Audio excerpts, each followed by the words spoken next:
Before John Wick and before The Bride, there was a diva named Foxy Brown. Rocking a big afro, beating up pimps, busting caps and drug dealers, and standing on business in a pair of go-go boots. Perhaps the queen of blaxploitation. Yeah. Today, we're going to take a look back at this highly risque 1974 classic starring the beautiful Pam Grier. This film was made on a low budget of $500,000 and grossed almost $2.5 million worldwide. And depending on who you ask, some might initially hear the name Foxy Brown and think of the 90s rapper who adopted the very name. Or they'd automatically think of Foxy Cleopatra from Austin Powers and Goldmember when Beyonce played her. There have been many references to the character in films such as Quentin Tarantino's Jackie Brown, which is considered a direct homage to the film. I mean, Tarantino, he wrote that joint with the intention to cast Pam. Then there's Girl 6, you can see things in Urban Legend, Undercover Brother, etc., all ranging from the strong female archetype to being simply just a visual inspiration. They filmed this movie in only 17 days or something like that, and it kind of shows. No shade. There's not much going on here, but I mean, what after you hear the log line, what else do you need? A black woman beating up white people for killing her boyfriend. End quote. Repeat the line. Ticket sold. There's looks, there's titties, and there's Pam Grier. Come on, bro. I know you're living. I know you living, and I know you want to see more, sugar. I can't say that. That doesn't sound right coming out of my mouth. Let's get into Foxy Brown from 1974. We start off doing this 70s thermal disco number, very cute, and we even get little glimpses of all of Foxy's upcoming outfits. Although I will admit, the lighting is a little bit poor, but they had a low budget, what can you do? Foxy pulls out her signature pistol, shooting the camera and taking us right into the first scene. There's a brother named Link who's being stalked by two men in suits. They follow him all the way to a late night hot dog stand, but two cops arrive, so they can't hate crime him yet, Link goes to the nearest payphone calling Foxy, who we learn is his sister. He wakes her up from her beauty sleep asking for help, so she tells him, all right, I'm coming. I'll blink my lights when I arrive. Miss Diva puts the Nickel Bauer automatic in her bra strap and dip out. She must live around the cut because she gets there in I should have counted it. It was probably 15 seconds. I was like, okay, get used to that, by the way. People showing up right when they need to. As soon as she gets there, she just runs these guys over with her whip. And Link very comically jumps on top of her car. She's cussing up a storm. She's like, God damn, I can't see where I'm going. So she slams on the brakes when near a boardwalk and throws one of the men in the water. Foxy is questioning Link about why these two guys were following him in the first place, and let it be known she alluded to drugs during their phone call. Why you, I know you ain't out in that street selling cocaine. Buddy tells her the truth, revealing he made a bet with some shady loan sharks and he's in 20 grand of debt, which in a 2025 economy, $130,000. Ooh. Foxy can't help you, buddy. While Foxy is lecturing him, Link brings up Foxy's boyfriend, saying, me dealing is better than being a paid informer like that big shot boyfriend of yours. And where is he now? Probably at the bottom of the river, polluting it with his feet in a bucket of cement. See, now you're bringing up shit you don't know about. Let's slap the taste out of his mouth. You in my house. The hell? He tries to reason that he was doing fine before dealing Coca-Cola, but we don't care about none of that.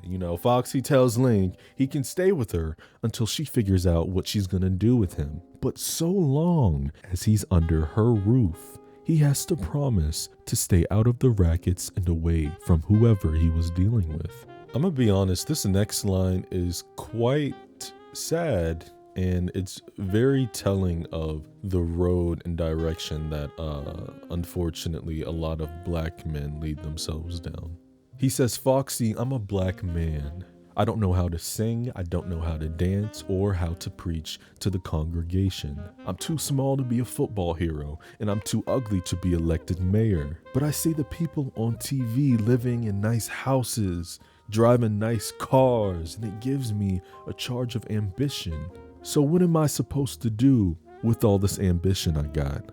But drugs are not the answer, kids. Foxy lets him know, I'm not trying to control your life. She just doesn't want to see her brother in jail. Or worse, in the streets, dead.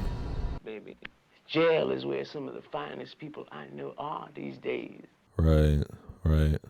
The two men who were following Link are being questioned by a guy named Steve, who is the second hand to the boss, Catherine Wall. Women in power. You love to see it. They tell Steve and Catherine about the broad driving the car who ran him over, yada yada. But Catherine tells them to get their monkey asses back out there because Link is costing their business a lot of money. And the more money that's lost, the more respect that's lost. Big no-no. Foxy visits her boo thang Dalton Ford in the hospital, and while he's sleeping, she decides to wake him up with a little head. Real? It's been way too long since she's seen Daddy-O, so they decide to get freaky right away. Dalton tells Foxy to close the curtains, but a nurse shortly comes in breaking them up. And when the nurse pulls back his gown, he's still got a Woody. Now, Mr. Anderson, we'll have none of that nonsense. Oh! Dalton's doctor unwraps his bandage and homeboy's got a new nose, just like Patty Bell said, a new attitude. And when the doc leaves, the other gentleman in the room hands him an envelope with a brand new credit card, driver's license, and social security card. Mr. Dalton is going to take on a whole new identity. He also hands him a letter from the director of the Bureau of Narcotics, thanking Michael on behalf of the US government for all that he's done. 2 years of undercover work down the drain. Dalton had the best case put together against a dope syndicate, and they couldn't even get an indictment because of a fix that was in on the grand jury. Foxy says the only way to handle them hoes is with a bullet in the gut. Well, yes. But his higher up tells him that he's out of it now. There is no more Dalton Ford, and from now on, he's officially Michael Anderson. While Foxy and Michael are taking a walk outside, they pass a guy who is dressed down in homeless attire, and Foxy recognizes him as Oscar. She's all, what the hell are you doing out here? But he's on an assignment, and he shushes her, telling her to watch. We watch Oscar go across the street as he rolls up behind this guy dressed down in denim, who whips out the gat on a different man that's coming towards him, and they get into a brawl. There's a lot happening in this scene. It's a mess. Just try to keep up. As they're going into a brawl, the denim man decides to take this woman's stroller and throw it in the street. Which makes Oscar go after it, but suddenly another random man comes jumping over a car that crashed into a pole when the stroller was thrown in the street. He punches the denim man a few times, they go at it for a bit, and then another homie jumps in. Child, I don't know what's going on. But after Denim Man takes off across the street, Foxy kicks over 2 trash can barrels, tripping him up. Oscar gives him a beat down, and the other 2 homies pull Denim Man in a car, and Oscar directs him to get him out of here. Foxy introduces the boys and tells Michael that Oscar is with the neighborhood committee, the anti-slavery committee. The what? Michael is like, slavery? And Oscar explains that they're in the process of abolishing something called new slavery. The slavery of hard dope, you dig? Apparently, pushers have been buying protection from the police and from the man, but for Oscar and his business, there is no protection. None whatsoever, you dig? Translation, vigilante justice. Link calls his white chocolate girlfriend Debbie, telling her his whereabouts and how he's at his sister's pad. So Debbie lets him know that Catherine's henchmen came looking for him, and after saying how all he needs is another few days to get his 20K, Foxy and Michael return. Foxy introduces the boys, and we see this wave of uncertainty spread across Link's face. And I don't know how he didn't recognize him, because the only thing that they allude to Dalton getting work on was his nose, and last time I checked, a nose does not alter your face that bad to the point that, like, you can't recognize somebody. I don't know, maybe it's just me. Link leaves, still not being able to put his finger on the strange man in Foxy's living room. But as we see, the two of them don't care because they get right on down to the lovemaking. And when it's over, Michael immediately starts dressing to return to the hospital since he was not set to check out until the following day. But his doc allowed him to get some new scenery for the day. Michael asks Foxy if her bags are packed and if she's been practicing with her pistol. You bet your ass she has. Later on, Link is in the living room looking at a cutout news article that reads, "Undercover narcotics agent disappears. Dalton Ford feared dead." And Foxy comes out the room. She's going off, why you in my shit? And we learn this event with Dalton and his disappearance happened 3 months ago. Link's sneaky ass is like, Dalton Ford. That name could be worth 20 grand. He tells Foxy the people he knows, when they want something that bad, they will do whatever means necessary. She tells Link that she's going on vacation, so he'll have the place to himself. And after she heads out, telling her brother that she'll be back to pick up her bags in an hour, Link picks up the article again, taking a pencil and drawing around Dalton's nose before picking up that phone. Catherine shares the news that Dalton Ford is still alive, or at least that's what the man says. And the man they're talking about is cokehead Lincoln. Steve doesn't believe it, but Catherine says his story has a ring of truth. So I don't care how it's done, but it needs to get done, period. I want this Dalton dead. And Steve repeats what Catherine just said to Eddie, except he drops the hard R. Cut to Eddie and Bunyan following Foxy and Michael home. Mike drops her off and tells her that he has to make a quick run in the drugstore. And after Foxy enters her crib calling for Link, she notices the pencil drawings on Dalton's pic on the article, so she puts the pieces together. Mike quickly makes his way back to Foxy's from the drugstore, and as he's walking up to the front door, Eddie and Bunyan do a drive-by right in the daylight. Meanwhile, Link is with Debbie measuring some snow on the table, and Foxy comes knocking on the door, saying she's got Michael in the car and he's been shot and she needs help. Come on, Link, open the door. But when Link opens the door, Foxy swoops up in there with the pistol in the hand, ready to bust some caps. She shoots 4 bullets around the room.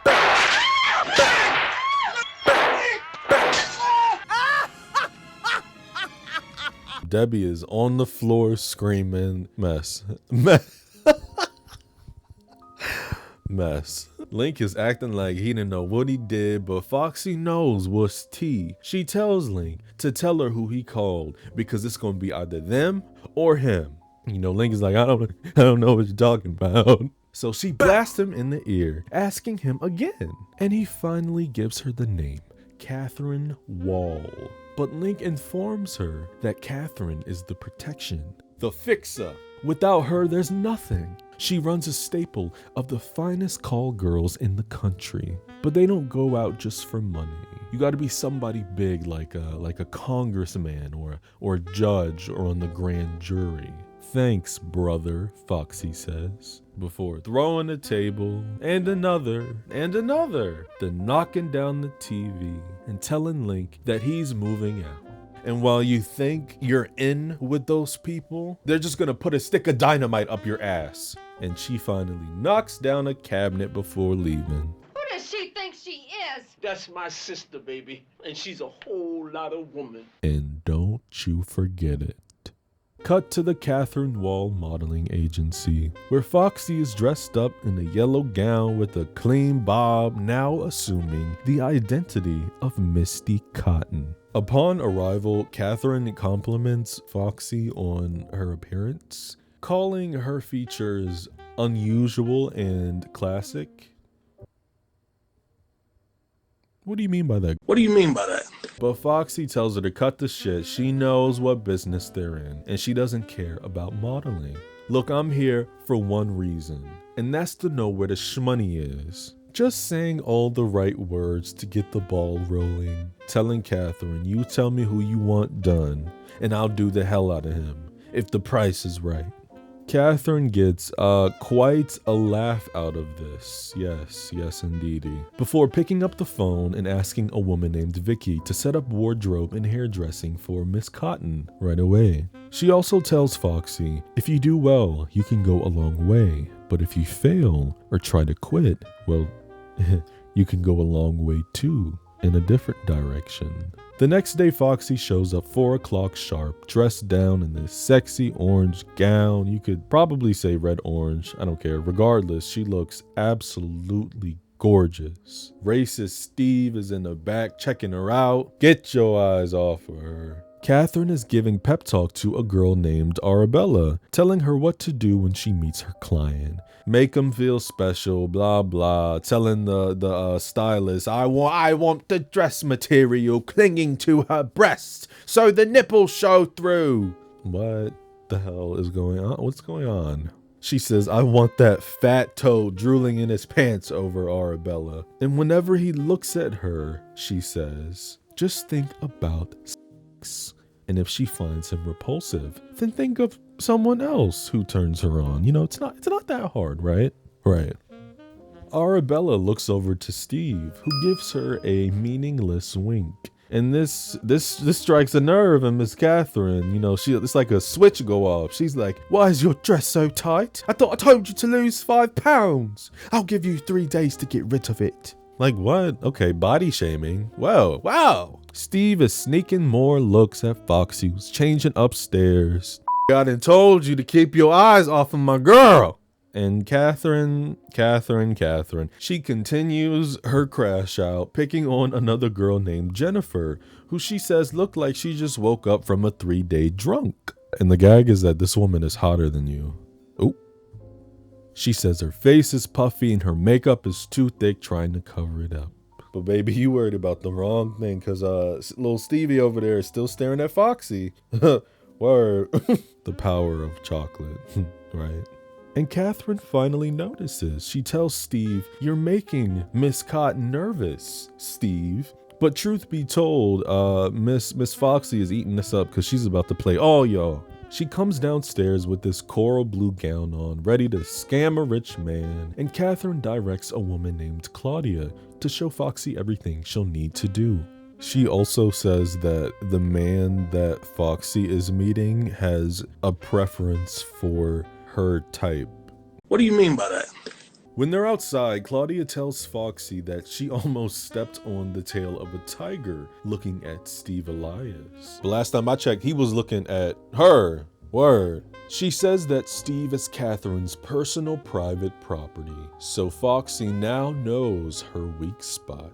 She starts getting Foxy hip, saying all you have to do to succeed is be nice to certain people. And tonight, Claudia's got to be nice to a certain Judge Fenton, because a couple of dope dealers that work for Elias are coming up for trial in his court tomorrow. Foxy asks her what happens if you're nice to the judge, but the judge isn't nice to the dealer. And that would mean she failed. And that better not happen. Because if she fails them, let's just say there's a house in Haiti that men go to get things that they can't get anywhere else. Out the cut, a little boy named Jason, Claudia's son, approaches them with her baby daddy Willard. Willard starts telling Claudia to leave whatever she's doing right now behind and come with me. And Eddie's bitch-ass snitches bringing out the boss, so Eddie and Steve try to get Willard to leave. But Willard punches Steve in the face. Eddie grabs him, holding him still, and Steve starts going ham. Claudia is a blubbering mess. She's like, I'm sorry, it was Catherine. I didn't know you would be here. In the limo, Claudia pops a downer to calm her nerves, immediately saying, I feel better already. I don't think that's how drugs work, babe. And also, how do y'all be popping these pills without a glass of water? Foxy proposes an idea to Claudia that involves both of them together in a room with the judge.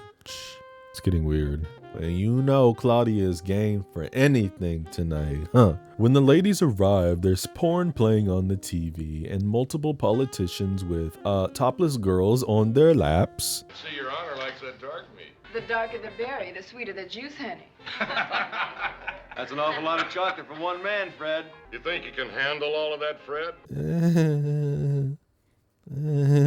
Foxy is all over the judge when she was supposed to go with this man in the pink shirt over here. But Miss Mama make it clear she want the top man. So the girls go into a private room and get down to business. Foxy brings up the case very smoothly, and Judge Fenton is all, don't worry, you know, I'm told they're good boys who just made a few mistakes, and I'm sure we can manage to give them another chance. They start naming off like the numerous things that this Danny guy has been charged for. From things like hard drug activity to selling grass when he was in school to molesting a 9-year-old girl in an alley. Like, whoa, what the hell? What the hell? And his facial expressions are telling me some of these are the first time he's hearing it. But depending on how nice the ladies are to him, that'll determine how nice he is to Danny. He starts grabbing Foxy's girls and she tells Fenton, not so fast, big boy. We've got a surprise for you. When she pulls his pants down, we see homeboy's got some heart-shaped boxers on. And then when they slip the boxers down... Will you look at that? Baby, is this what you're going to use on me? The other girls liked it. Well, I'm sure I'll like it, but I just can't find it. Claudia, help me find it. I think it's under here somewhere. Foxy unfolds her dress and tells Papa Bear to come and get a taste of honey. While behind him, Claudia opens a door that leads out into the main hallway. Foxy then pushes him out into the hallway saying, you pink-ass corrupt judge, take your little noodle out of here. And if you see a man anywhere, send him in because I do need a man.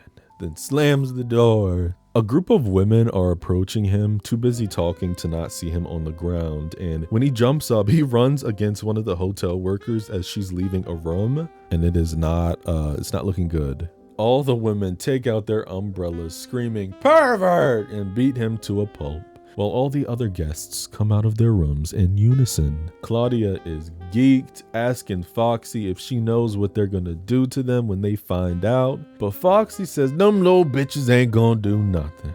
They're gonna kick our ass. But I ain't afraid. I ain't afraid. I mean, I ain't never gonna see little Jason again.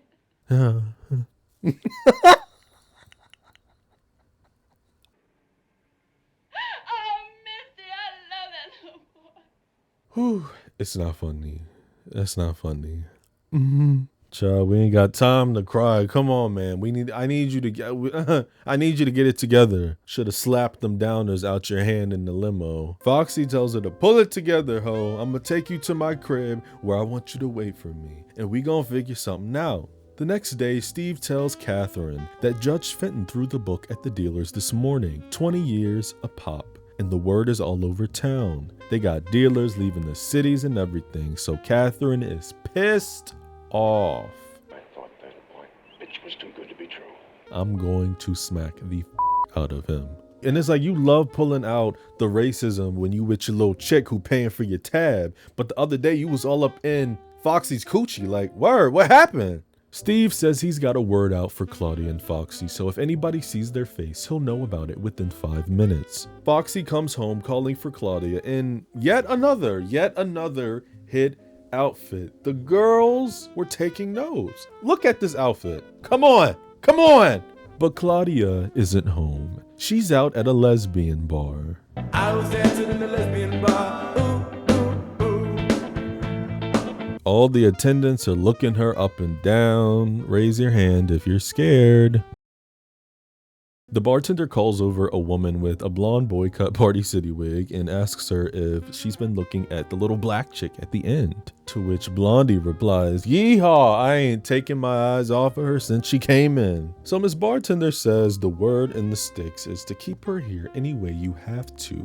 Blondie tells the woman next to Claudia to beat it so she can hit the "What's up, shawty? What's good with you?" And in the background, we see the bartender is on the phone calling someone to come and collect the colored girl in the bar. Foxy leaves her home trying to figure out where the hell this little light-skinned bitch is at. And she goes straight to the Muncher bar. Because when you meet a high-profile prostitute with a drug problem and you invite her to stay with you and she disappears, the only place she could be is a lesbian bar. Claudia tells Foxy she needed a drink, but screw that drink, girl. Foxy tells her she's going to Seattle with her old man, Willard, and he's waiting at the airport. Behold, hillbilly Ellen over here. It's like, wait a minute, bitch. Why don't you find your own? Child, and we know it's about to go. We know it's about to go down.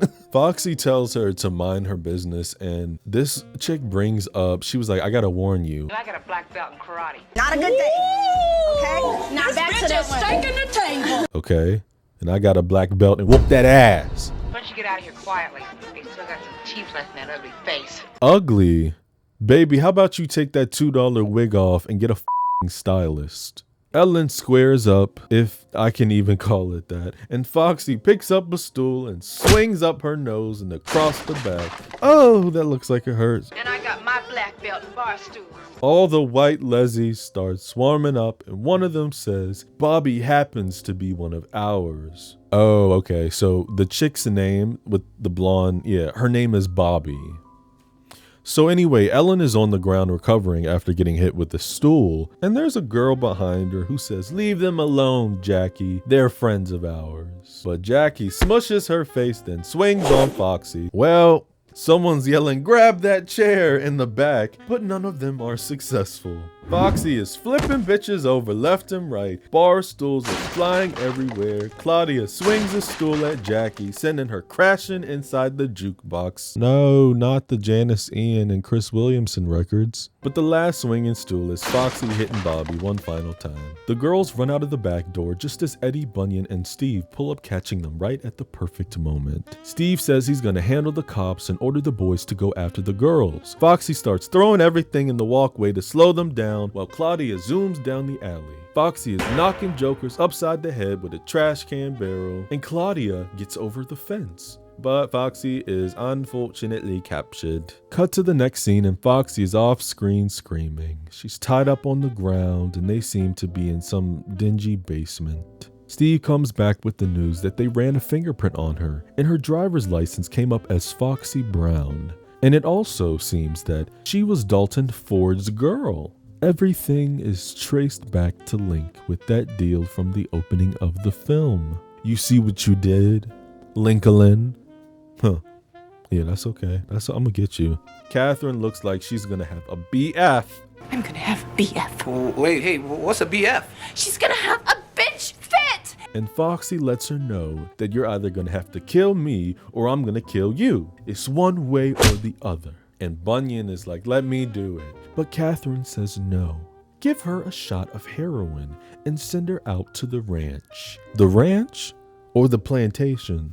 She also adds that after she's become a good habit at the ranch, they'll send her to the islands. She should bring a good price. Not the human trafficking. Foxy wakes up in this dirty ass bed. She got bruises on her face, toe up, crap in her hair, heroin on the nightstand. I'm scared for my girl. I'm scared. And when she opens the door, a man is passed out on the couch. Okay, so go in the kitchen and get a knife. Get a knife or get something sharp. I don't care what it is. Take him out. But she ignores what I said. And she, she passes this window where this mechanic guy is outside singing to himself. And she goes outside with no weapon in hand. She only gets a few feet before the man that was on the couch comes sneaking behind her. And this just got a whip in his hand.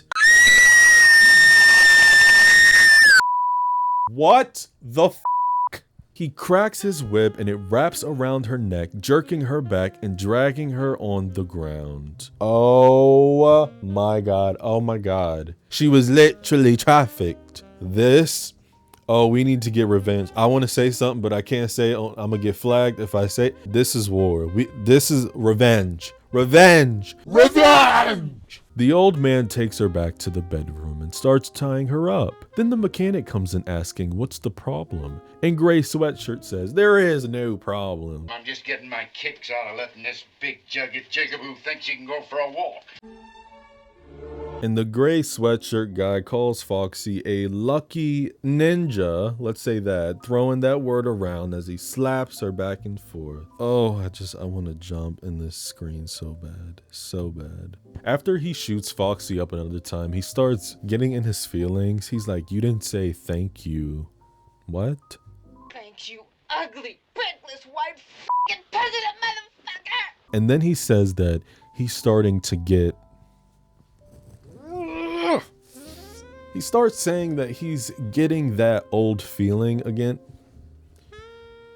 Oh, this is so this is so nasty. He rips off Foxy's bra and the guy in the gray sweatshirt tells him to do as he pleases because he has to go in town to get some stuff to cut the smack down.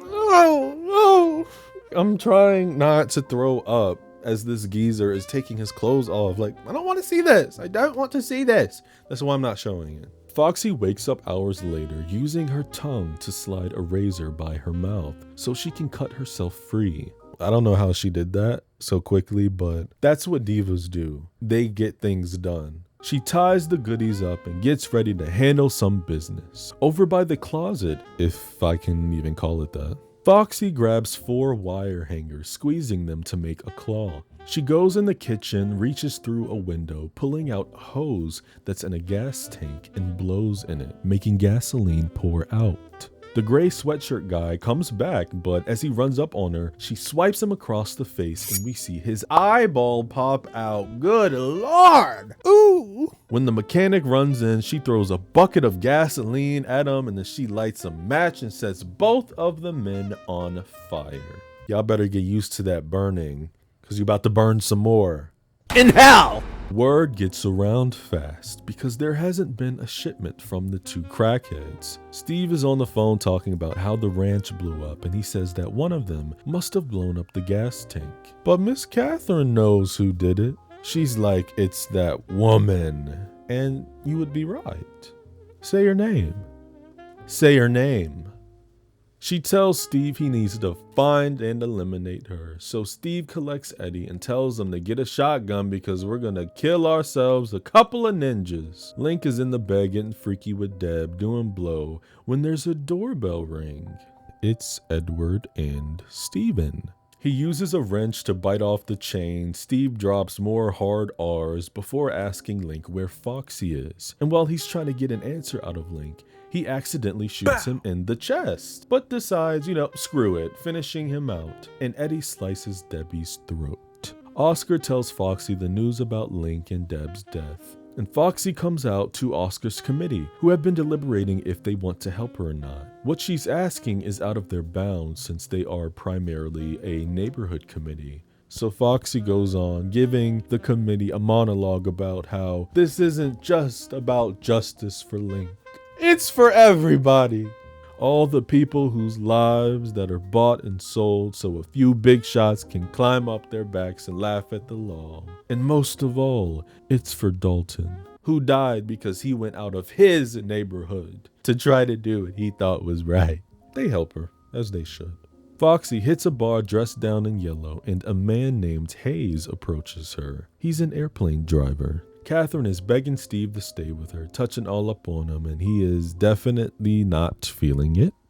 There have been signs all over this movie. Steve is a sugar baby. Like, she is paying for everything. He don't love her. She, like, come on, bro. And Catherine is all, please don't leave me. But he tells her that he's gonna get a pair of guys to watch her since she's so scared of Foxy, punk bitch. She's still touching all up on him like, oh my God, Steve, you make me so wild. Tell me you love me. He does not give a fuck. Foxy's in the airplane riding with Hayes, and she tries to get him to put that thing in sport. Nah, JK, she tells him to put it in automatic so they can go in the back and he can munch on the kitty. But he like, LOL, you wild, this ain't the 747. You know, I was watching his scenes and I kept thinking to myself, I was like, I couldn't tell if this guy was black or not, this actor. I mean, the voice, the language, and the slang, you know, all that is saying soul brother. Girl, you some kind of lucky. Just so happens I am the best damn airplane driver there is. You just hang on in there until I'm done with this job. I take care of you real good. I gotta find a place to land this motherfucker. But the look is giving me something else. It turns out he's Armenian. And more than that, he plays the clown in Rob Zombie's House of a Thousand Corpses. A film I still have not seen, but I know that poster and I know that clown. Steve sees Hayes' plane pulling up and Hayes tells Foxy to dip her head down because he doesn't want anyone to know that he brought someone to Mexico with him. And after they swap the good stuff, Oscar and his crew pull up to the party. But the racist cops that, Steve told to watch the area tell him to turn his black booty right on around. And that's when the boys hop out of the truck with the shotguns. Ooh. Meanwhile, Foxy closes the airplane door, buckles up, and starts the engine. She's whipping that motherfucker and heads straight for the boys. Hayes drops his money. Foxy chases Bunyan down to the shack. And this clown tries to shoot the plane instead of just, moving out the way like a normal person would.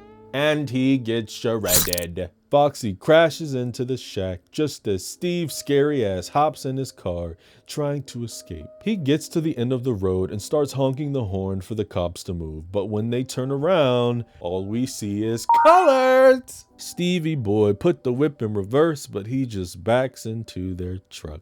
Baby, you are in the shit house now. Look how good Pam looks good here. Wow, my God. This is a woman. Steve's hollering out, what are you guys gonna do? What do you want? Then they pull his pants down. It looks small, guys. And the head of the committee pulls out a, what is that? A buck 120, also known as the Ghostface knife? Foxy gives the leader a nod and let's just say, I don't need to say it, you know what happens. Snip, snip, ho! This pathetic bitch Catherine is kissing a picture frame of Steve when her buzzer goes off and Foxy walks up to the door with the red bag in her hand. Surprise, bitch! Ah, she gagged the out of her. The skin, the afro,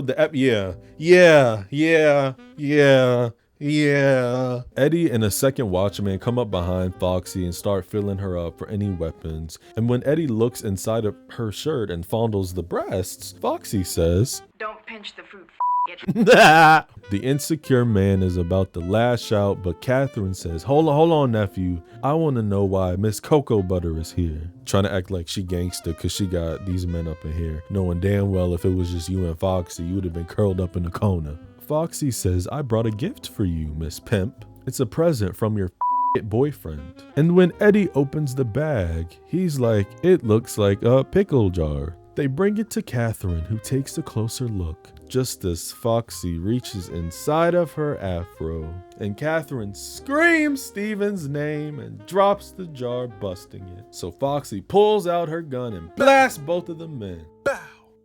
Bow! Now, you'd think that we'd get a girl fight here, but Catherine just slowly takes a knife out, a dagger, and she just slowly walks up to Foxy, bringing a knife to a gunfight. Why would you not have a gun by you if you were that paranoid? Anyway, Foxy pops her in the arm, and this wench is like, why don't you just kill me? Go on, shoot. I don't want to live anymore. You want to be gangster, then you want to be victim, then you want to be holy, and then you want to be gangster again. No, bitch, make your mind up. But Foxy tells her, I know. That's the idea, Cupcake. What's left of your boyfriend is still around, and I hope you two live a long life. And then maybe you'll get to feel what I feel. Death is too easy for you, bitch. I want you to suffer. I'm gonna keep it G. I don't know if I fully agree with this ending. I mean, babe, you were trafficked, that you were drugged, you were all that stuff at the ranch. Like, all you did was cut her boyfriend's pee-pee off and shoot her in the arm. Like, I want to know more. I don't know. I want a little bit more, you know? Like, we need to, like, if you're gonna let her live, like, at least deform her face, like, crip her, like, cut something, do something. Word, yeah. Is it just me? After Foxy leaves and closes the door, Catherine finally thinks it's time to scream. Guess she was holding that pain in, trying to be hard in front of the colored girl. And the film finally ends as Foxy gets in Oscar's car, telling him, "Party's over."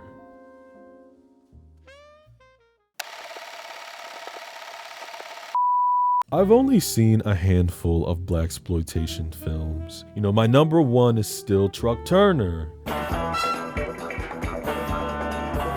That goddamn score is God's work. And the character of Dorinda? Come here, you little black bitch. Your ass belongs to me. I tell you what you can and can't do with it. Played by Nichelle Nichols? Yeah. Yeah. Yeah, yep, Now you whores sit down, I want to talk to you. And those two bitches that left, they better learn to sell pussy in Iceland, because if I ever see them again, I'm gonna cut their fucking throats.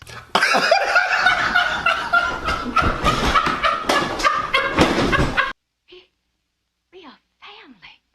Funny thing is that I almost did Truck Turner instead of this movie, but honestly, I should have did both of them, like, because they came out the same year and around the same time. I think that I read that in some theaters that they were doing a double feature of both of them back to back. That is word, like, yeah, word. But yeah, you know, Foxy Brown, not a perfect movie by any means. It definitely has movie logic, you know, where people show up in places at the right exact time in order to move the plot further.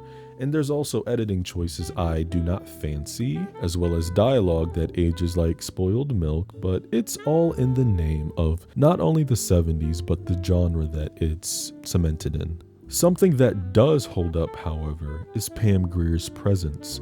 There's a reason people call her the queen of blaxploitation. She was the moment.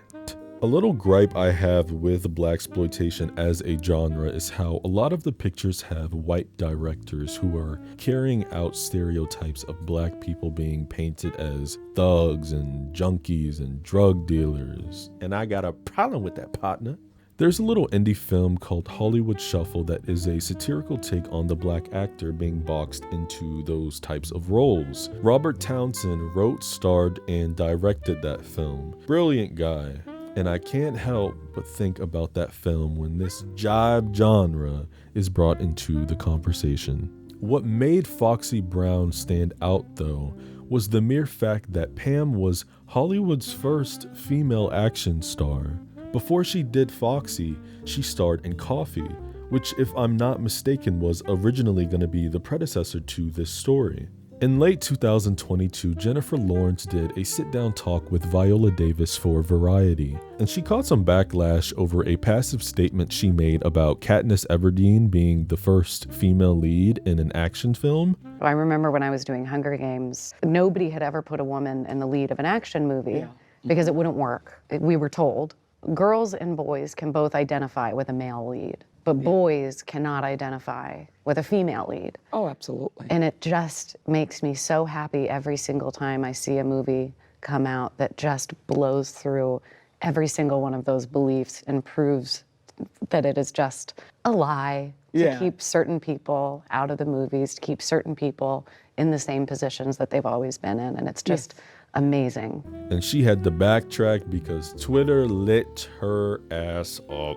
She did correct herself and she said, you know, it was a stupid passive statement, so whatever. But we gonna put some respect on the raw Foxy Brown now. Pam Grier walked so a whole generation of bad bitches could run. But not enough though. You know, we low-key need more female action films. And I say that as somebody who is not a big action person himself. But to hell with what I think. What do you think about Foxy Brown? What's your favorite Pam Grier performance? And if you could cast a modern-day actress to carry the torch, if there ever was a renaissance of female-led action films, who are you putting money on? If you're new here, consider subscribing. I would love to have you. And give your homeboy a like. It helps me out a lot, and I would appreciate it. And if you're feeling extra foxy, turn on the bell notification so you never miss a new video. Until next time, sugar, take care of your mind, take care of your body, and take care of your spirit.